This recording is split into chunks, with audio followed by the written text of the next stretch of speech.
Hello guys! Welcome. So, collective reading tayo ngayon. So, itatanong natin, anong sekreto niya na hindi masabi sa'yo? Para to sa mga no contact situation na nakikibalita sa kanilang mga person. So, ano bang sekreto ng tao na to?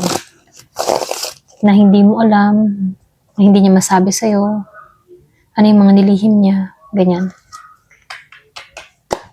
So, be open-minded po. Di halos lahat naka-resonate. Thank you nga po pala sa mga nagsusubscribe, sa mga bumabalik. Maraming salamat. Maybe the message, ano yung sikreto na niya? Or ano yung sikreto ng tao na to na hindi niya nasasabi sa'yo or hindi niya masabi-sabi sa'yo?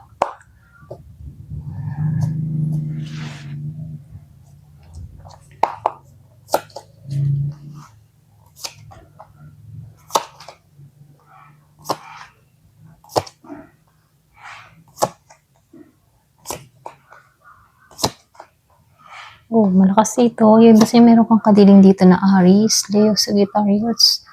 O pwedeng ikaw to, Aries, Leo, Sagittarius, ano.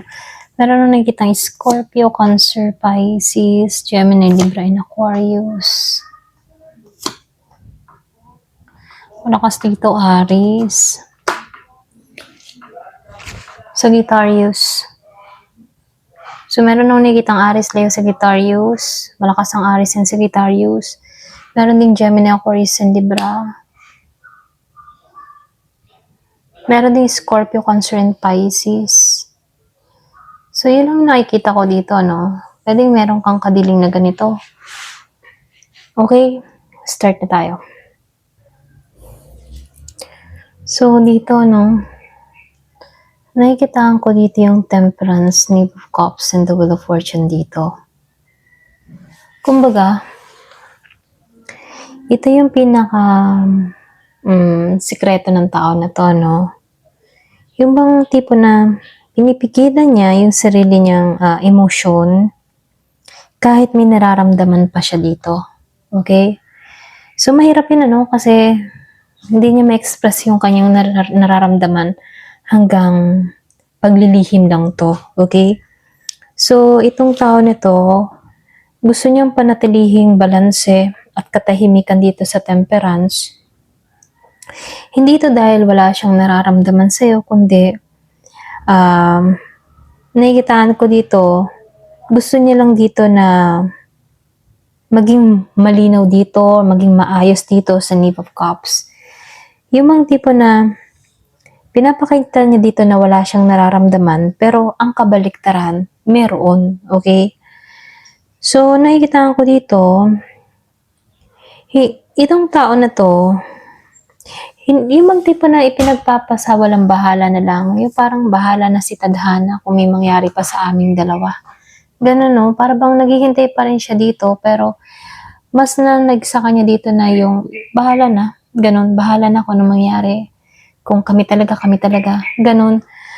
So, nakikitaan ko dito, hinihintay ng tao na to na si Tadhana lang yung kumilos para sa inyong dalawa, okay? Kung yung destiny lang ba magtagpo sa inyo or kung magkukross pa rin ang landas ninyo, ganun. Kumbaga itong tao na to, umaasa siyang mag-ayos yung lahat, ano. Hindi yung tipong gusto niyang maging okay ang lahat na hindi niya kailangang magsalita. Alam mo yun? O gumawa ng action or desisyon. Para bang bahala na yung destiny, ganun. Kung kami talaga. Kung talagang inilaan bubukol, ganon. Okay? So, nakikitaan ko rin dito sa King of Wands and the Tower Reverse dito, yung mga tipo na hindi talaga to umaamin, ano. Ayaw niyang aminin na nawala siya ng kumpiyansa para sa sarili niya. Ayaw niyang aminin na natatakot siyang masira muli ang lahat, ganon. Then, sumabay pa dito yung The Tower, okay? So, nakikita ko dito yung The Tower moment or para ba siyang The Tower moment dito, okay? Sa reverse. Kumbaga dito sa The Tower moment, may alam siyang yung mga tipong may alam siyang katotohanan na kung sasabihin ng tao na 'to lahat babagsak muli siya, gano'n. Kumbaga, babagsak yung relasyon, imahe niya, or yung kontrol lalo-lalo na sa sitwasyon. Kaya mas pinipili niyang itago yung kanyang nararamdaman kaysa harapin. Kasi pwede dito, kapag nalaman mo lahat ng katotohanan, mag-iiba yung tingin mo sa kanya. Para bang ayaw niyang makita mo yung kahinaan niya. Ganon. So, dito, nakikitaan ko rin dito sa Eight of Wands. And Knight of Wands dito, mga naka-reverse siya dito. Then, sinabayan din siya ng Nine of Wands, reverse. Nakita ko yung 555. Angel number 555. Okay? So, dito, hindi mo lang alam pero tahimik tong nagpipigil. Meron akong nakikitang alintala. Okay? Yung bang tipo na gusto niya dito makipag-ugnayan pero pinapatay niya yung pagpapursige or pinapatay niya yung sarili niya. Okay? Yung urge ba? Pinapatay niya na yung nagtutulak, ganyan. I mean, sa pinapatay parang pinipigilan niya. Yung nagtutulak sa kanya na kumilaw sa maksyon, siya na mismo, yung humahadlang. Pagod na siyang makipaglaban, natatakot siyang maging impulsive at magsisi, Kaya itong tao na to, mukha lang siyang malamig, cold, tahimik, para bang walang pakialam. Pero pagod lang siya, na umasa at masaktan dito. Kaya ganun yung kanyang ginagawa. Very cold, tahimik, walang pakialam. Pero sa totoo lang, pagod na siya dito. Kaya mas pinopokus niya yung isip niya sa ibang bagay o sa ibang pamamaraan. Ganun. So, dito, nakikitaan ko yung Six of Cups.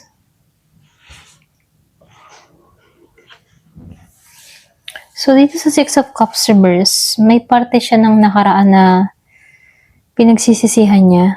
Okay? O may ginawa siya na hindi mapatawad yung sarili niya. At ito yung pinakasekreto niya dito, Ayaw ng tao na to na bumalik yung dating dynamic niya, ganyan. Kahit may damdamin pa ba. Hindi dahil ayaw kanya, kundi dahil ayaw niyang maulit yung sakit, yung naramdaman niya, ganun.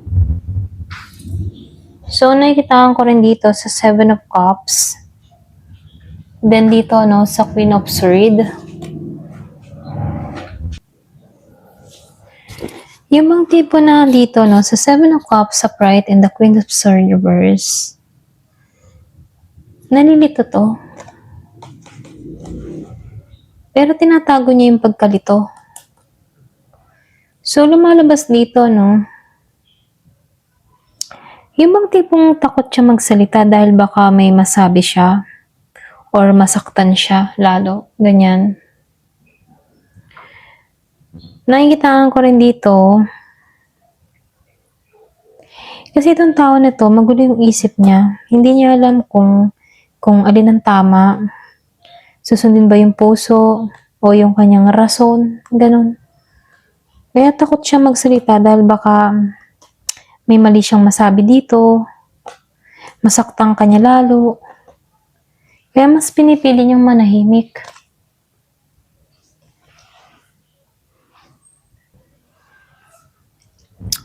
So, nakikitaan ko rin dito sa The World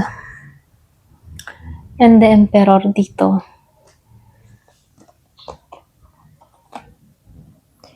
Ito yung pinaka-sekreto niya Gusto niya magmukhang okay na at tapos ng lahat kahit ba hindi pa talaga. Gusto niyang, alam mo yun, gusto niyang mapakita sa'yo na hindi siya apektado, ganyan. Kailangan niyang panindigan dito yung desisyon niya kahit masakit dito Sa The Emperor, ano.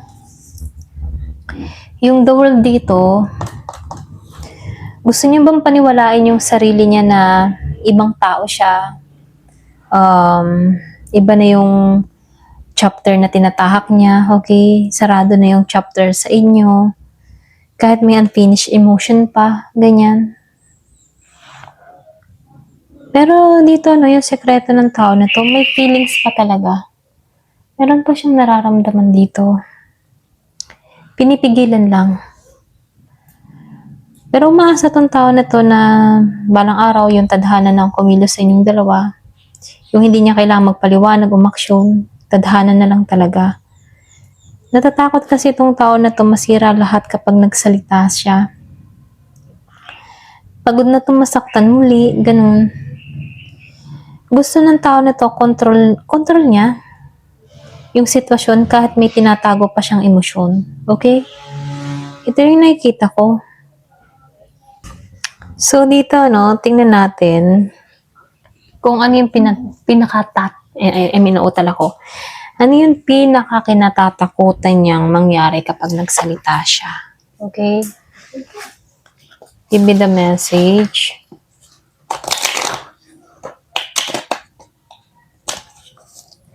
Ano yung pinakakinatatakutan niyang mangyari kapag nagsalita siya?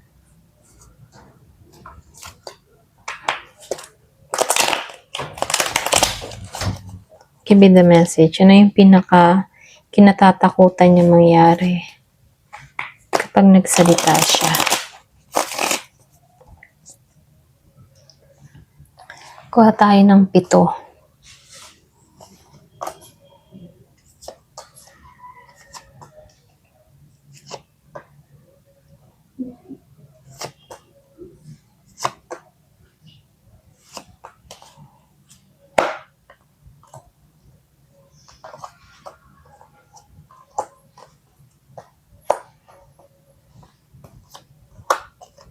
Devil. Lumabas ang devil dito.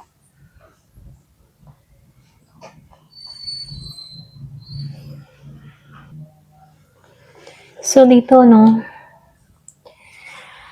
lumabas dito yung 10 of Swords. Ay, sorry, 10 of Wands. Okay? Dito sa 10 of Wands. Then, dito, no, lumabas din tong Queen of Cups. Reverse. Pareho silang reverse. Nakikita ko dito yung pangunahing takot ng tao na to. Itong tao na to, no, sa totoo lang, takot siyang, yung bang tipo na, takot siyang muling maubos o mawala ng emotional control. Kapag nagsalita siya, alam niyang lalabas yung yung damdamin na matagal niyang tinatago. Alam mo yun? Kumbaga, mawawalan siya sa pagiging kalmado, na ito yung binuo niya. Okay? Pinaghirapan niya yung pagiging niyang kalmado. Ayaw niyang ma-carry the way or ayaw niyang makita mo yung yung weakness niya. Itong tao na to, ayaw niyang makita na marupok siya. Alam mo yun? Ayaw niyang makita mo na ganun siya. Marupok siya, mahina siya, ganyan. So, dito, no, nakikitaan ko dito sa Queen of Cups, reverse. Para ba siyang takot siyang malunod sa emosyon, yung tipo na umiyak, magmakaawa, ipakita yung kahinaan niya, ganun. Ayaw niya makita mo yun. So, dito, no, nakikitaan ko rin dito yung The Emperor, reverse. Kumbaga sa Emperor Reverse, ito yung isa sa pinakamalalim na natakot niya, yung pagkawala ng kontrol at dignidad. Ayaw niyang makita mo na hindi na siya matatag. Natatakot siyang bumagsak yung imahe niya na strong, may control. Kapag nagsalita siya, pakaramdam niya, parang ibinigay niya sa'yo yung kapangyarihan, okay? Parang ibinigay niya sa'yo yung karapatan, okay? So, dito sa 10 of Cups reverse, itong tao na to, no, takot na hindi maging masaya yung ending. Ito yung sinisekreto niya rito, Para bang Yung bang tipo na, paano kung magsasalita ako pero hindi pa rin tayong ending, okay? Paano kung mas lalo tayong masaktan? Ganyan. So, mas pinipili niya yung katahimikan kaysa isang ending na hindi masaya. Okay? Kumbaga, nagiging siyang negative. Ganyan. So, dito, no, sa Three of Pentacles, ito yung takot sa relasyon, okay, pagdating sa'yo. Kasi, pwedeng, ito na yung totoong usapan, seryoso. Takot siya magkaroon ng seryosong usapan. Kailangan niyang makipag-compromise sa'yo, okay? Hindi sapat yung salita lamang, kumbaga, kailangan ng tao na to ng action at effort at dun siya natatakot, okay? Alam ng tao na to na kapag nagsalita siya, hindi ito basta-basta. Alam mo yun? Kasi andun yung responsibility na kasunod. Pwedeng takotong ma-disappoint kang muli, ganyan. So dito, sa The Devil, and the Wheel of Fortune upright, ito yung pinakamadilim na takot niya dito sa The Devil, Kumbaga, ito yung pinakaugat. Takot itong tao na to na ma-attach, maging dependent, or bumalik sa cycle na mahirap bitawan. Natatakot siyang ma-addict sa emosyon ninyo. Kaya kahit alam niya na gano'n, mas pinipili nitong tumahimik kasi ayaw niyang ma-attach, natatakot siya sa gano'n kasi sobrang masakit. Okay? So dito sa The Wheel of Fortune upright, pwedeng umikot yung sitwasyon pabor sa tadhana, okay? Or pwedeng umikot siya, yung pang tipo na pwedeng umikot yung sitwasyon, pwedeng pabor or laban sa kanya, ganon. Nawawalan kasi siya ng control, okay? Kaya itong tao na to, iniisip na lang niya, bahala ng tadhana, ganon. Ito ang ayaw niya eh. Kasi hindi niya alam yung kahihinatnan. Kaya pinagsasawalang bahala na lang at hinahayaan na si tadhana kung talagang kayo talaga. Okay? So dito, yung pinaka kinatatakutan niya dito, yung bang tipo na mawalan siya ng emotional control. Yung masira yung strong image niya. Hindi maging masaya yung ending niya dito,